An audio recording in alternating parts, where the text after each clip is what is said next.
Mwango, rais wa bunge la mwananchi katika kaunti ya Nakuru, New Generation Aspirant Coordinator Rift Valley. Na mimi ukiulizia utaambiwa ya kwamba ni youth leader wa Wiper Democratic Movement ama Patriotic Front, alafu nawania kiti cha ubunge Nakuru Town West Constituency. As a concerned citizen of the county of Nakuru, imeniuma sana kwa sababu mimi najali maslahi ya wananchi ambao wanaenda hospitali kwa sababu nyumbani hawawezi.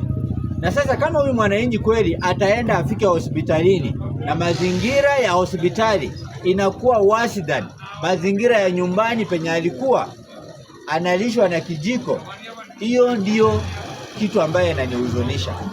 Mama yetu Gavana Susan Kihika, mimi ni mmoja wa wale watu ambao hawangependa kukuwe na mswada wa impeachment kwa kaunti ya Nakuru hii miaka 2 ambaye imebaki.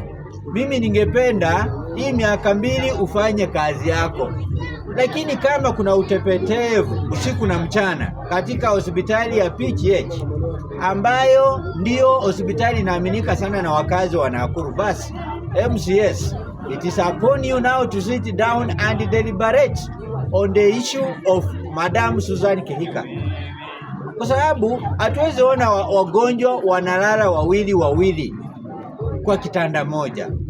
Tunaona upande wa facility ambazo hawa wagonjwa wanatumia machoo, nimepata malalamishi hata haziflashiki, zimejaa na zimeblock.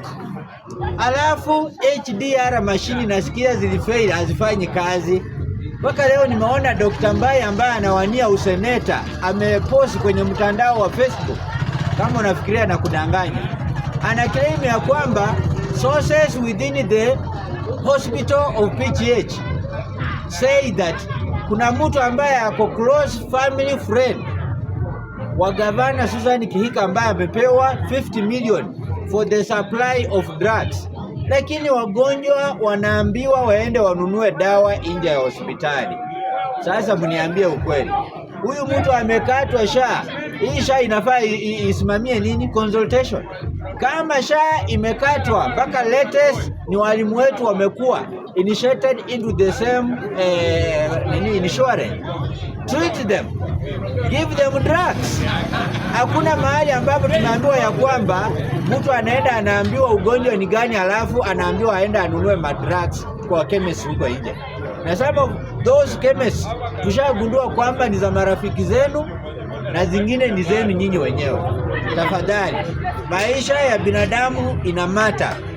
Hii imekuja baada pia kusirculate kwa video ambayo ilikuwa inaonyesha watchmen saa 8 ya usiku wanafukuza wagonjwa kutoka hospitalini.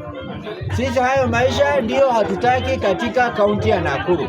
It is either you shape up or you shift out, Madam Gavana. Hiyo ni jambo langu moja. Jambo langu la pili, natoka hapa nakimbia mahali kunaitwa Ikolomani. Ikolomani hii ni Luhyaland, na mimi nimeona mchezo ambao ulifanyika Turkana wakati mafuta ilipatikana, oil, Turkana oil. Ndio hiyo mchezo Rais Ruto na wandani wake wanajaribu kuleta Ikolomani, ambapo kumepatikana gold ambayo iko worth 600 billion shillings. Hiyo ni karibu tu pesa kidogo, alafu tuingize 1 trillion value ya utajiri ambao uko hapa. Inanihuzunisha kwa sababu huko Turkana Ruto alishika huyo former governor anaitwa Nanok, wakasaini deals zenye wananchi ni illiterate, hawajui zinaenda aje, na rasilimali kubwa kama mafuta. Na sasa wananchi wa Turkana sasa ndio shida na umaskini zilizidi. Wakati huo mashamba yao walihamishwa, kumepatikana oil. Sasa hiyo ndio ujinga watu wanataka kupeleka Ikolomani. 600 billion, my friend, do you know how much is that money? Ati mnaambia mtu apewe shilingi 200 ahame hapo. If this is my property that I spend money on, if this is the property that my forefather was given by his father, who was given by his grandfather, why do you think you have the audacity to give me 200,000 shillings? Ati nihame na nyinyi mkuja mumine hii gold na mnauza, mnaficha mapesa na mafamilia zenu.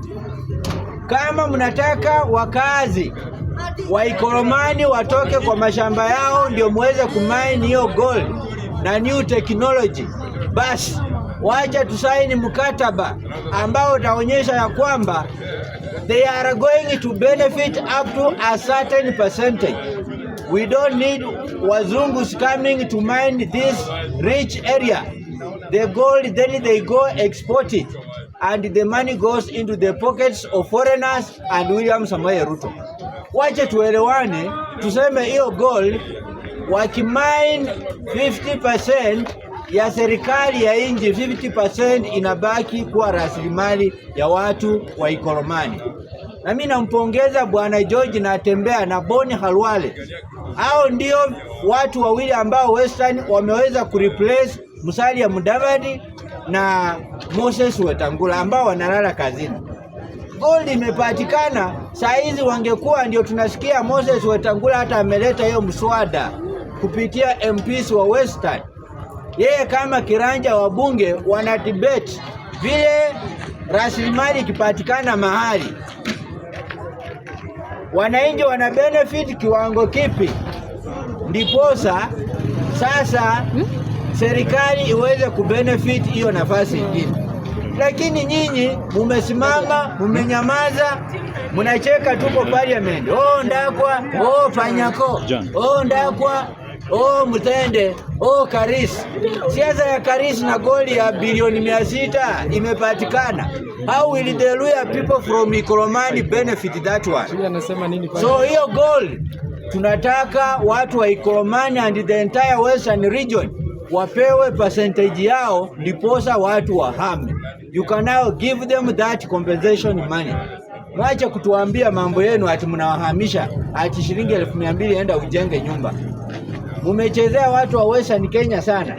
Nzoia Sugar Factory imeuzwa. Mumias muliangusha.